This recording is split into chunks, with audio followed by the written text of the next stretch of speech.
Hi, everyone. Welcome to SBR Sports Picks. This is a live Q&A that we do every Thursday at 12:30 Eastern Time. Usually I have someone sitting next to me, but today it's just going to be me and Matty Ice behind the camera. And you can ask any questions you want. It's a nice time to do a Q&A like this at this time in the week because, of course, there's the stuff coming up on the weekend that we usually have a pretty decent handle on. And also in baseball, there's early games, but not a lot of games. So we can kind of like review what's happened over the past week, take a look at the games that start in half an hour, think about the upcoming weekend series in baseball. And overall, Matty Ice, I think things were okay this week in baseball. I had three low-hanging fruit picks. Two of them won, one of them lost. A bunch of advice that was okay, And all right, here we go. The first thing I want to talk about actually is the first question that I'm seeing here. The Thessel Saturate, any value in Cardinals today? Now, I bet the Cardinals on the overnight line. I mentioned that it's not always great to take a road favorite on getaway day, and you have to check the lineups. And I did just check the lineups. All right, what do we find? So Dexter Fowler is out for St. Louis, which is, not great, but not terrible. But Philly's just got no one, man. I mean, they got no one. No, they have nobody. They got like one. They got like two or three decent hitters, and like actually one or two of them are sitting. I think this guy out there is sitting for Philly. But even if he was in, I was just checking their lineup. I mean, dude, like they got nothing, man. Yeah, I mean, let's see. Who? Dude. Like, who's their best hitter? Who's their best name? Who's their best player? Well, the best name, I guess, would be Maikel Franco because he has such a big reputation, but he hasn't been getting it done. I guess they got this guy Tommy Joseph, who's got 10 homers and hitting 250, but they got no one. Howie Kendrick is out today. Howie Kendrick, all right, he's a name. I mean, dude, they got no one. Dude, they got nothing. I'm looking at their lineup. I mean, they're pretty terrible. Even on the rotation wise, I mean, they're terrible. Oh my God, dude! I mean, compare the homer numbers, right? You got St. Louis, you got Carpenter 13, Pham 9, Piscotty 6, Yorko 11, Molina 9. So that's okay. But it's like Philly's got Perkins is like a minor leaguer. It's just like I don't know, man. I'm taking St. Louis.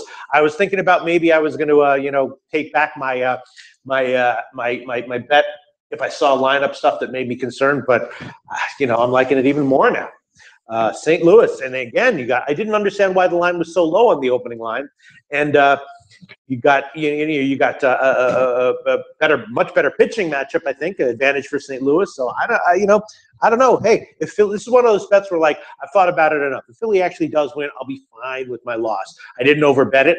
I bet it a healthy amount, but nothing crazy, and I'll be fine with it if it loses. Juan White says I took the Cards first 5. Yeah. I mean, Aaron Nola is a little bit of a wild card. I have him at about like 2/3 of the time he gets hit, 1/3 of the time he has a surprisingly good start. So, he's got some upside, but again, it's just not a big line. I don't know. Yeah. Joe Everett saying Philly is waving the white flag today, boys. Yeah. Today? I mean, just in general. I mean, I think that they at least we're trying, I think, to win. They took one of these games to extra innings against St. Louis, so they hung kind of. I mean, look, it's hard. Baseball's different. You can't just get a top draft pick and then you're somewhat relevant next year. Oh no, yeah. It's a game of inches. It's a game of subtle mechanics. It's a game of It's much more. It's not like football, where football you get some great athletes. You put them in there. You put the big 350-pound lineman who can run the 50-yard dash in 4 seconds and shit, and you're going to have a good team. But in baseball, it is not like that. You got a big stud starting pitcher. He's going to have to refine his mechanics for years in the minors. He might turn out to be a Trevor Bauer. He might turn out to be, Jose Barrios. He's been great this year. But when he first came up in the majors, he was getting shellacked every game. Pete or Burns. Does Pete own short sleeve shirts? Do I own short sleeve shirts? Yeah, I saw you in one this morning. Hell yeah, short sleeve shirt and button down short sleeve shirts are my shit, man. I love the button-down short sleeve shirt with a tie, baby. I rock that look sometimes. I'm going to, yeah. Oh, actually, some news. Like, I can talk about my personal life here, right? Yes, please. So you know about the guys who scammed me out of my life savings about 5 years ago, 4 years, 3 years ago, whatever. Vaguely. Yes. So they're opening a new place. Oh. One of them is, and it opens tonight. So I'm gonna have a little talk with these guys. You know. Oh yeah, you're gonna wear your short sleeve shirt. I'm gonna wear my short sleeve shirt with a tie. Button down with a tie, opening a new place. I'm going to try to figure out. I've never given up. I'm never giving up on that, Natty guys. Can't scam me out of shit, and I was just trying to be a nice guy. You know what I'm saying? They were like, they needed some help to make their business continue, and I'm doing all right, and whatever. Anyway, gonna go out and lean on them a little bit. That's fine. So they're having a free dinner out of it. Their new place is opening. They're opening night tonight, so I'm thinking Thursday night. Huh? That's a weird night to open. Well, no, it's like a pre-opening night. It's like and so it's only go crash the party. Yeah, it's only one of them. Then the one who's opening the new place is only the. He's actually like some people are like flat out intentionally evil, and some people are they're not actually evil. They just wind up doing evil shit because they're lazy. Yeah, you by know circumstance. what I mean? Yeah, right. So this is the guy who's opening the new place tonight is. Actually not. He's not an evil person. He's just actually super lazy. So the other one is the evil one. I'm going to go after him. But so this guy is opening their new place tonight, and we can go down and see what's what. That's cool. Yeah. Let's so see. I'm going to go check them. I'm going to go check it out tonight. Maybe I don't know. Maybe was Pistol Pete's Pirates versus Drew's Brew Crew a draw? Pistol Pete's Pirates versus Drew. So you and Drew are on opposite sides of that series. Well, technically it was because we only mentioned the Tuesday and Wednesday games, and so the Wednesday game the Brewers won, the Tuesday game the Pirates won. In general, it was just that my sense was that, and tonight I'm sort of leaning towards Milwaukee, but in general my sense was just that like the Brewers a little bit overachieving, and or maybe a little bit going forward expecting to be worse than they have been, and the opposite from Pittsburgh. And Andrew McCutchen may have regained his mojo, right? Maybe. Yes. It's about time. Jeez. Yeah. And so you look at something like that. This is what we're talking about, like in baseball. Like if you have some offensive linemen, so they get injured or not, but like why would someone like Andrew McCutchen be so awesome, then so bad, and then so awesome again? It could be an injury. It's super weird. I mean, the reason that Bryce Harper had that one iffy season. Steven Stroud. I mean, pitchers are a little different, but yeah, that's exactly what I was going to mention was Bryce Harper, and that was because of an injury. A subtle injury. So but it just baseball is, especially pitchers, they're so prone to like subtle injuries, as opposed to like baseball and basketball and football, where you see guys like, you'll see like some guy who's like questionable and then he plays and then he's awesome. He's questionable for 2-3 months. There's guys that are questionable for the season. The entire year. Right. Every day. And baseball's the opposite of that. It's like everyone's, the smallest injury that they might not even be aware of can totally fuck up their mechanics as a pitcher, So it's it's a different kind of game. Burns says indica or sativa for Pete. I smoke any type of this. You're not picky. You don't mind That's going what up I do. or down. I think one makes you sleepy, one makes you kind of hyper. That's a new look. Tennis betting. Yes. At all? Tennis betting is interesting because I know a professional gambler or professional, like a guy who models, who does it for real, who built a tennis model and did extremely well with it. I don't know if he is still doing well with it, but this was like 2 or 3 years ago, I think. And I would love to look into tennis betting. It's the one major sport that I do not handicap somewhat regularly. I even handicap golf, and I love it. Tennis is just something I just haven't had time to look into deeply. I think it's interesting though. Obviously, there's a lot of stuff that you can look at that's probably if a guy who can model it well is having great success with it, then it's definitely the lines are soft, and I'm guessing that they continue to be. I would love to. If I, like I said, remember in one of the morning shows, I said that I wish that I had 2 heads. Yeah. And if I had 2 heads, definitely one of those heads, I would vote to handicapping tennis for sure, to learning. Yeah, it's fun. That was probably the first thing I started betting on. Mm-hmm. Not really a big bettor myself, but I always enjoyed it, and I found success. That makes it all the better, right? That and UFC seem to be sort of my bread and butter Yeah. for winning at least. The only problem with tennis, though, and this was like borne out by reports, though, is that, like, you know, always in the back of your mind, you got, like, you know, match fixing, right? Sure, You know, sure. college kids who, you know, maybe aren't going to make the pros, maybe they'll throw a basketball game or something. But and then you have to think about how easy something would be to fix. You have to combine the likelihood that someone would be motivated to fix it, multiplied by how easy it would be to fix. And a lot of team sports are actually kind of hard to fix. Yes. Tennis, come on. Yeah. Well, I mean, that happened. Right? Scandal last year, right? Yes, it was 2 years ago. There was a big Russian scandal in Russian tennis. It's just like tennis would be. Now, I know that these guys make a lot of money. I'm just saying, like, tennis would be really easy to fix if you wanted to, right? I heard guys talking about golf too last week, which seems both easy and extremely difficult. Golf at the same time to try and fix. Yeah. Well, it would depend on your bet. I mean, you couldn't fix a golf match to bet on the winner, but right. you could You'd have fix to a golf take a dive. match. Yeah, you'd have to bet matchup props. Right. It's weird. Yeah. So golf. I mean, golf. Everything can be fixed. It's just a matter of how easy or how not easy it is. And you know, as we have seen, tennis is no question, except for I guess boxing or MMA, no question the easiest sport to fix by far. Right. By a mile. Probably. Yeah. By a mile. Right. I guess so. Yeah. Just being one-on-one. Sure. You get to even doubles tennis. You get to one of them. I mean, they you're usually good. know each other. Yeah, you're good. Let's go. Okay, so yeah, another UFC Super Sage Northcutt, UFC 214. Like that. Yes, that was one of my favorites actually. I have not looked into that one yet, but I will definitely be. When is UFC 214? When is that? I think it's not this weekend. No, this weekend's July. BJ Penn. Yeah, no, I think it's 2 from now, right? Yeah, it's in July. I'm definitely going to be looking at that one. I lose track of all these damn things these days. I remember when they used to do like them quarterly. When they used to do these quarterly UFC pay-per-views. Yeah. No, I love. Listen, I mean, spread it around to marketing. If they want to increase the UFC coverage or the Bellator coverage or whatever MMA coverage, I would be all up for that. I love doing that stuff. The only thing I request is that I be given enough time to prepare. Accurately, to prepare thoroughly, because I don't want to. You can't start doing shit like college basketball where you're doing 8-second handicapping of a game and then giving a pick. You know what I mean? The 150 games on Saturday, and you're spending 11 and a half seconds on each one, side and total. And but no, I love MMA. Love July 29th. Thank you, Joe. July 29th. Yeah. If you could go pro at any sport, what would it be? If I could go pro at any sport, I guess it would be tennis. So I could fix some shit. You know what I mean? Tennis. I'd be like, I'm for sale, baby. No, if I could go pro at any sport, I don't know. I would be I guess, would I have a guarantee that I wouldn't be injured? Sure. I definitely wouldn't take football because those guys can't even talk 10 years after they retire. You know what I mean?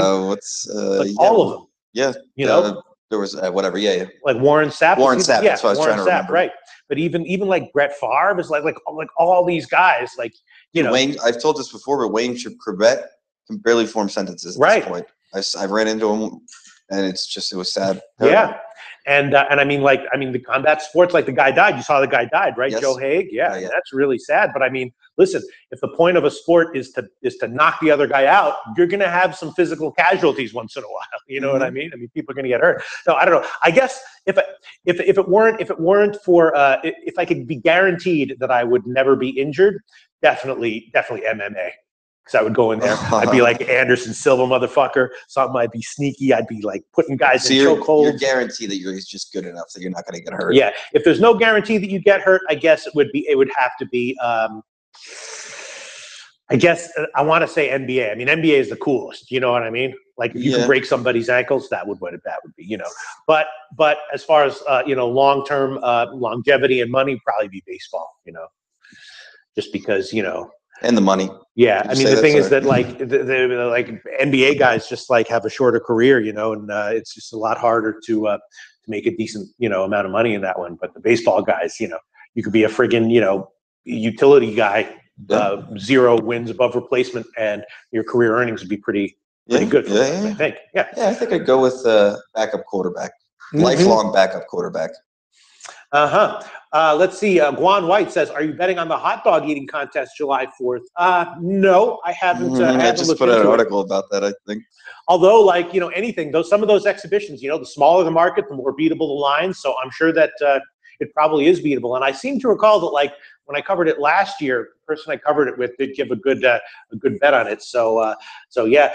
Kyle Honey said, "I want to see Pistol Pete do NASCAR." I don't know if he's talking about handicapping but handicapping NASCAR is something I would love to freaking have. Jeff does that. You could talk to him about it. Actually, yeah. If I could go pro in any sport, it would be F1 racing. For yeah, sure. I mean, I'll tell you, because right now, so people are like, "Well, why don't you do it now?" It's a soft time in the sports betting schedule, and the answer to that is because I am in the midst of my deep research for college football. Yeah, that's when you get time. Yep, I've got my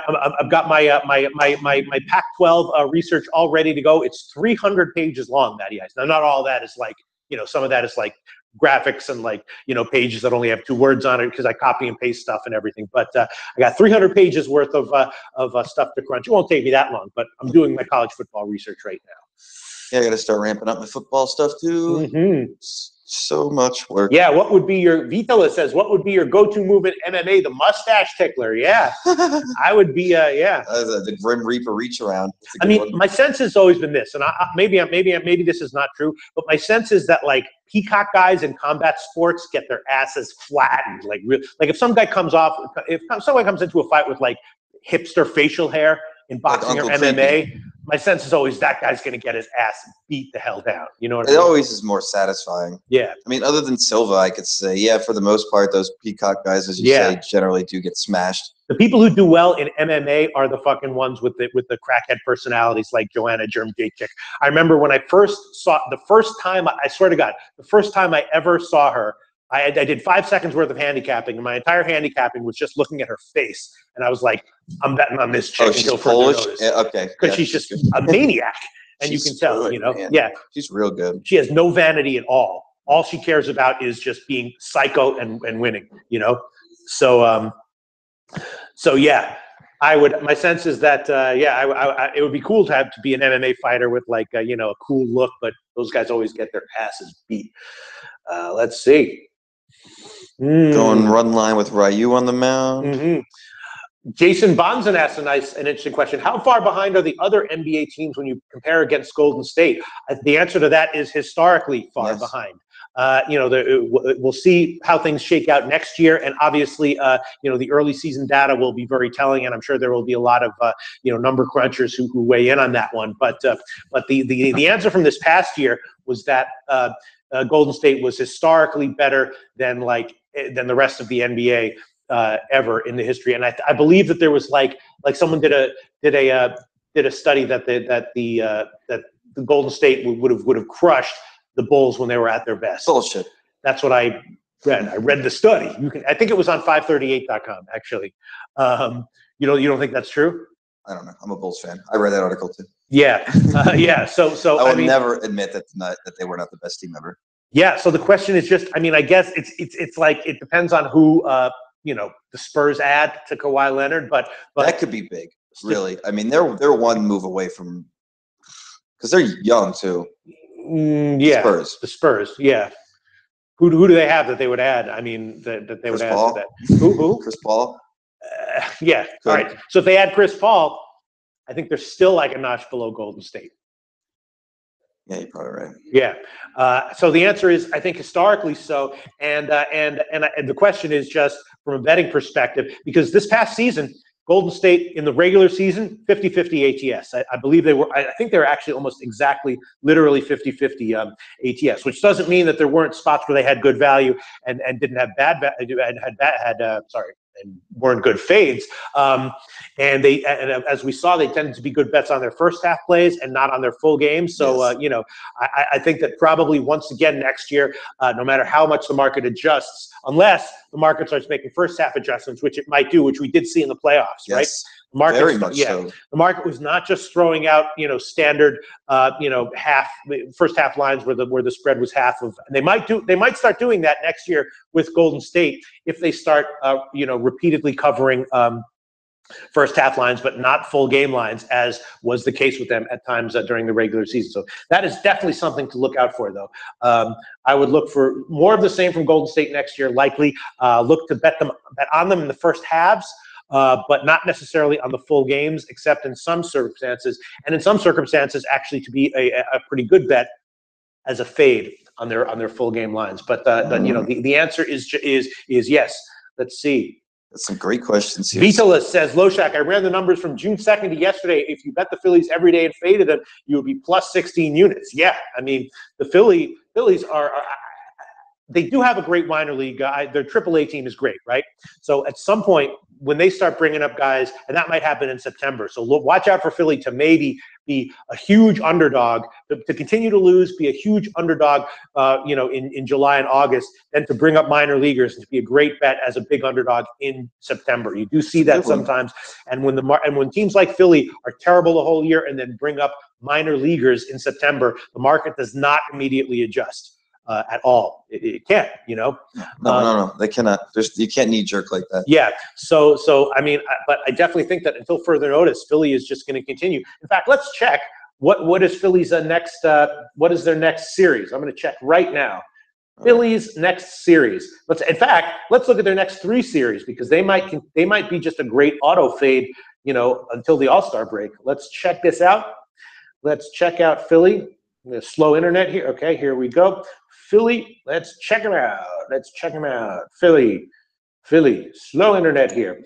Okay, I'm seeing oh my God, they're going at Arizona. Oh my God. Now, we know how the market, look at how the market adjusted for the Yankees, right? The Yankees were for a long time this season a team that was obviously awesome and not necessarily getting awesome lines. But it seems like this Angels series is when shit changed, because I was all right. What's the lines for yesterday and today? Today's not that crazy, but yeah, but it's still, I'm just saying that the Yankees were on the West Coast. They lost a bunch of games in a row, and I was like, all right, I think they're going to have a winning series against the Angels. I'm ready to jump on game 1. And then I saw minus 250. With Pineda, and I was like, all right, maybe not. So we might see some lines like that at Arizona. It'll be interesting because Arizona might be, minus 250 every game in the series. Could be. All right, I like this question before. Yeah. Speaking of MMA, have you ever been in a fight, Pete? If so, did you win? Fight? We will not think any less of you if you didn't. Yeah, I'm from New York. I used to. There was a gang called the Decepticons who used to come to my high school. I don't know why. This is actually true. There was actually.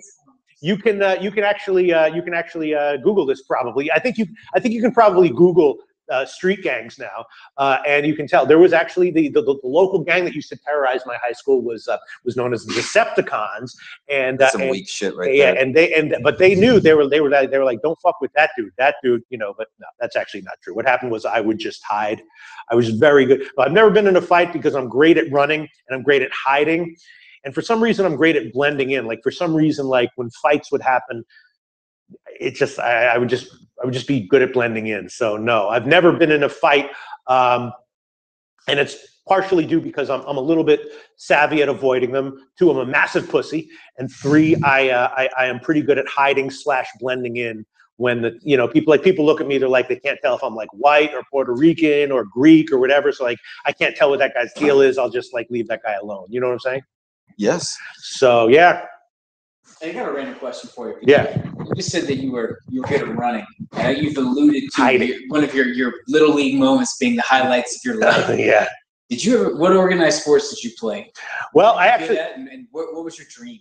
I actually did play basketball in the citywide league in New York City, and I did play against the Gauchos one game against the Gauchos. We were a terrible team, and I'll never forget. You know the Gauchos? I don't know what you're talking about. Okay, yeah, the citywide league, the AA league was a good league in New York City. Absolutely. And the Gauchos are a team that I'm trying to think of like who played on the Gauchos. Like some NBA guys played on the Gauchos, and they play like the Russian team and stuff.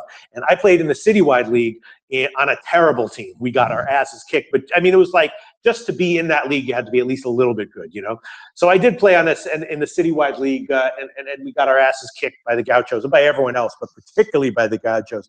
And these guys were like really good, and none of those guys probably, even they probably went to like, I'm trying to think of like what kind of college they might have gone to Hofstra for they weren't guys who like went to to like UNC or whatever. And I did play Little League though, baby. Little League was the shit.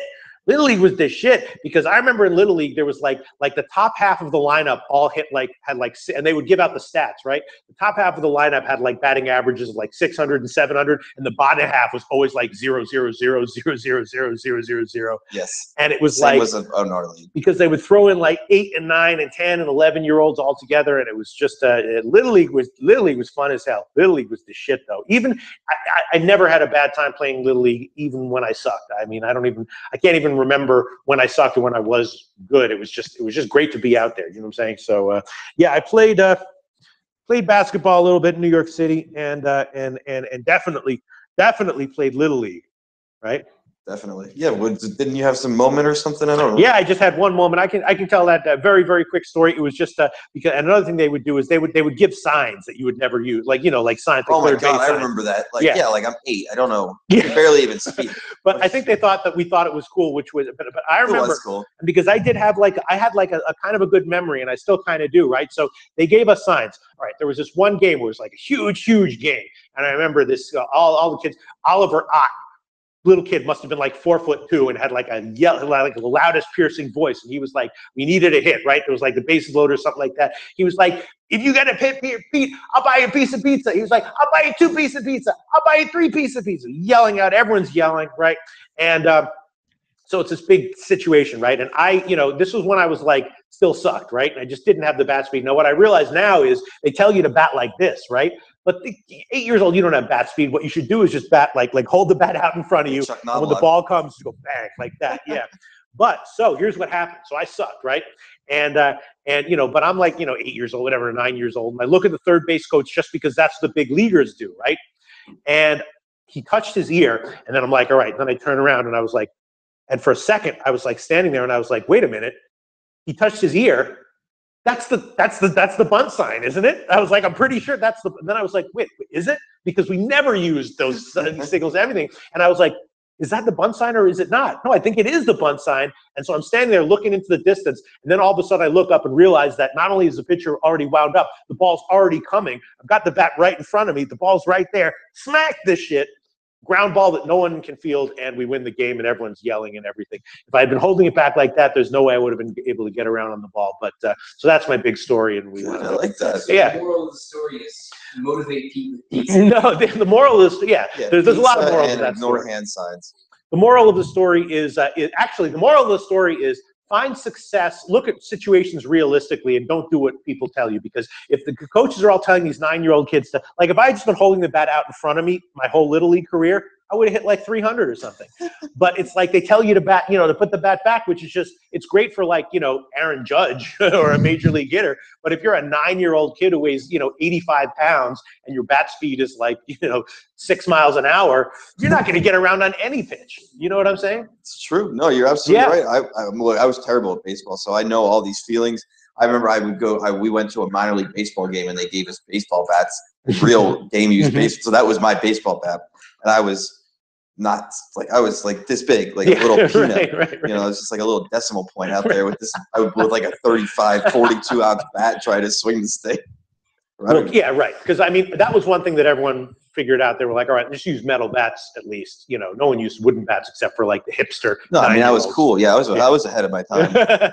But yeah, so I guess and so the point is that like that's how I should have been hitting. I should have just been, and that's how like half of those Little League kids should be hitting. Just hold the bat out right there, don't pull it back, and just smack it when it comes over the plate. So yeah, that was a. What's that? We actually have a few. I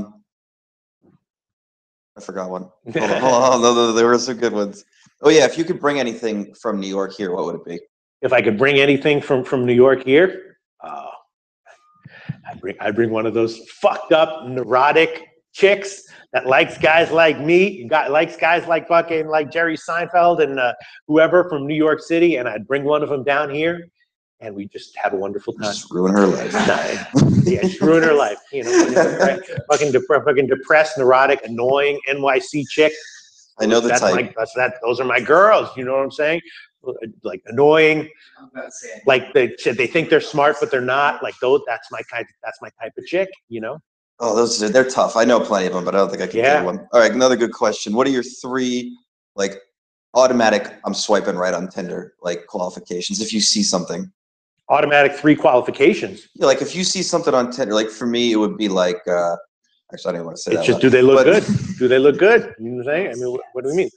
Yeah, that's the thing. It's like if she has a cat, is that an automatic yes or automatic no? You don't even find that on there. I don't know. I don't have Tinder. You just look at the picture. There's no. It's not like that. It's 2017, baby. It's a 2-second decision. You know. Any success stories? Any success story? Yeah, I mean, well, because what happened was I sort of stopped doing it because I was started to hang out with that with the don't put me in a category chick.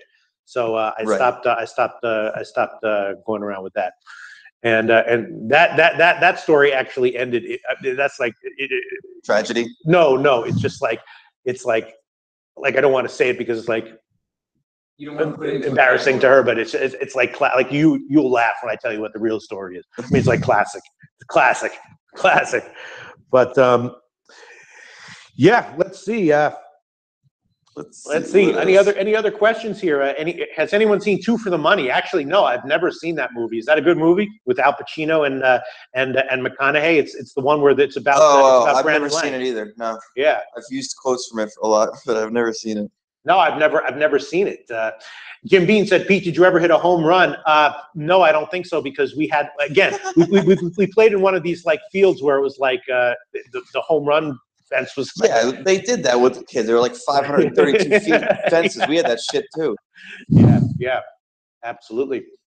Pete, is it true that you're only 5'2" and the camera disguises your short stature?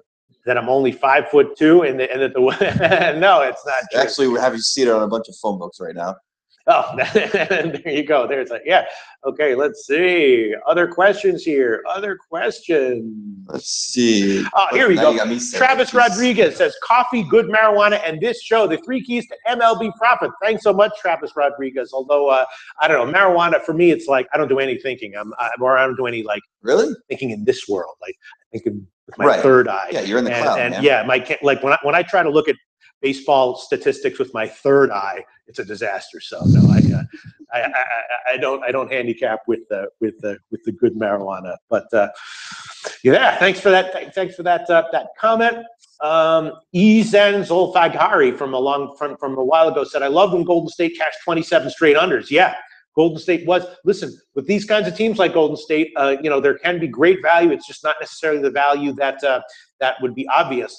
We'll see how things turn out next year. I definitely think that they'll once again be a pretty good bet on their first halves, and once again probably be 50-50 in terms of spreads, and will be clearly a good fade at times. And it'll be more about the spot and the scheduling position and not necessarily who they're playing, right?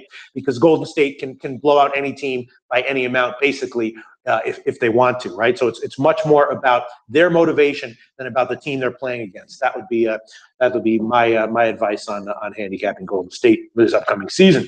But speaking of, NBA starts 2 weeks earlier next year. Yeah, spread things out. Is scheduling going to be as big of an issue? Well, probably not. Yeah, I mean, it will be because it's the grind of the season that matters. But yeah, you're right. It's yeah, we'll see. We shall see. I mean, certainly all the old truisms about back-to-backs and playing 3 games in 4 nights and 4 games in 5 nights will probably hold, but there probably will be a bit less of that. I don't know. My sense is that, I mean, I understand why they're trying to extend out the season, but I think they should have the season. They should have the season be fewer games. They should have the regular season be a lot more meaningful in terms of postseason implications, and they should. I mean, I know that they don't like to mess with tradition, but they got to change the game to make it a little bit harder to score because people are just getting too good, How would you do that? Make the ball bigger, make the court bigger, I think making the court bigger would make it easier to score. Making the court bigger would make it easier to score. The biggest problem I had with playing basketball was the court was too damn small. Right. I was used to playing soccer, so I still don't understand how to move properly on a basketball court. It's annoying. I got nowhere to go. Right. I think it would be easier. More space. You might be right. But yeah, so you know, they're always tinkering with these sports. And my thing is that, like, I understand that, like, from a marketing perspective, they're just like more scoring means higher ratings, but it really is just such a short-term view of things. I mean, what you want to have is drama. That's what you want. You know, drama is what makes people tune in, not higher score. Higher scoring makes people tune in for the extremely short term. But yes, you know, other than that, I mean, you know. Aren't they trying a 4-point line in the All-Star game? Yeah, I know they're trying. Is that true? I can't yeah. tell what your face is. You look like you're trying not to laugh. No, I heard that they are. What did you tell me the other day? They were trying to change a rule in one of the sports, and I got all pissed off about it.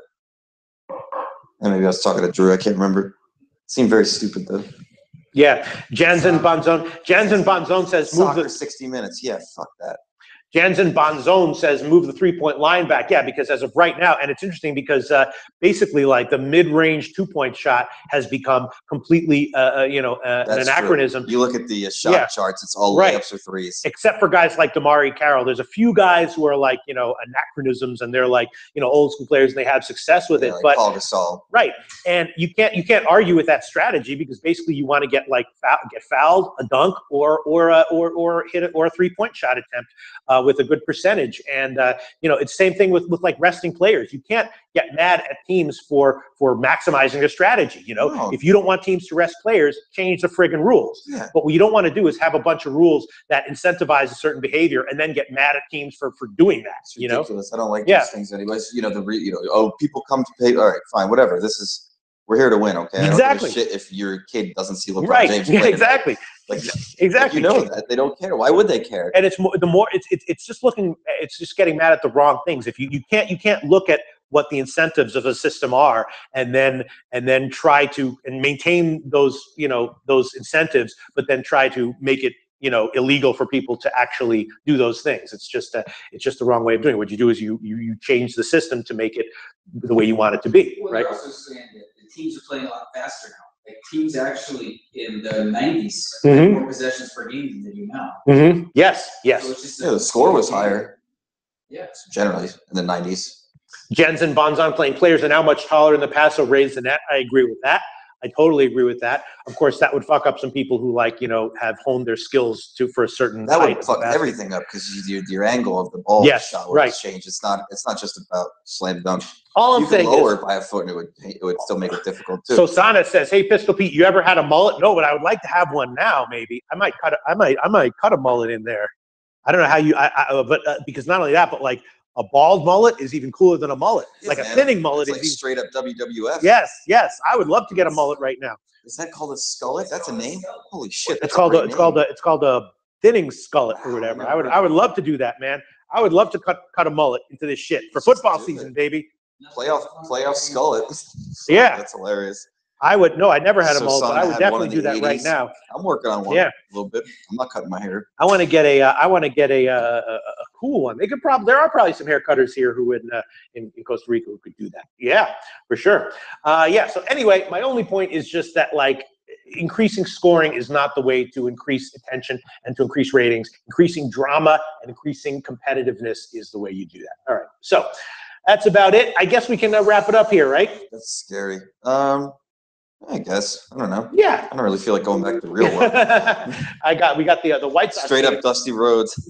Yeah. No, man, mullets are fuck it. Mullets are always cool. Not in an ironic way. In a cool way. They're just cool, man. You know what I mean? Yeah. Yeah. You with the mullet and that mustache, yes. Yes, definitely. All right. I'm gonna get you a visor. That's it. Skullet with a visor. Right. All right. I guess let's wrap this up. But we will be back again. Once again, definitely like in St. Louis. So let's get. I just love the mullets. The casino show. It's too much to go there every day. It takes so much time to come in here every day. My desk's 20 feet away. Indeed. So. All right, let's wrap this up. Thanks everyone for tuning in. Hope this was somewhat entertaining for you all and somewhat informative from a sports betting perspective. We'll be back tomorrow morning, 10:30 Eastern time for the Monday show. I'll have my Friday MLB picks.